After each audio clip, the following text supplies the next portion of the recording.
প্রেমের টানে আয়েশা মণ্ডল নামে এক ভারতীয় তরুণী বাংলাদেশি যুবক আহসান বিশ্বাসকে ভালোবেসে অবৈধভাবে সীমান্ত পেরিয়ে বাংলাদেশে প্রবেশ করেছে বলে খবর পাওয়া গেছে। রোববার 17 নভেম্বর বিষয়টি নিশ্চিত করেছেন ঠাকুরপুর বিজিবি ক্যাম্পের কমান্ডার নায়েব সুবেদার হারুনার রশিদ।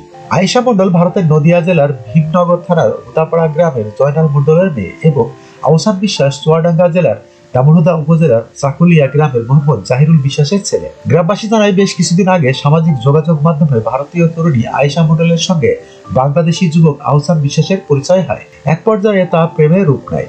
বিবাহ বন্ধনে আবদ্ধ হওয়ার জন্য আয়েশা মণ্ডল রোববার দুপুরে পর চাকুলিয়া সীমান্ত দিয়ে অবৈধভাবে বাংলাদেশে প্রবেশ করেন এবং বাংলাদেশি ওই যুবক আহসান বিশ্বাসের বাড়িতে বিয়ের দাবিতে অবস্থান নেয়। পরে এলাকাবাসী বিজিবি ক্যাম্পে খবর দিলে ঠাকুরপুর ক্যাম্পের সদস্যরা অবৈধভাবে বাংলাদেশে অনুপ্রবেশের দায়ে আয়েশা খাতুনকে আটক করে। ঠাকুরপুর বিজিবি ক্যাম্পের কমান্ডার নায়েব সুবেদার হারুনার রশিদ বলেন, ভারতীয় ওই তরুণীকে বিজিবি ও বিএসএফ এর মধ্যে পতাকা বৈঠকের মাধ্যমে তার পরিবারের কাছে হস্তান্তর করার কার্যক্রম প্রক্রিয়াধীন রয়েছে।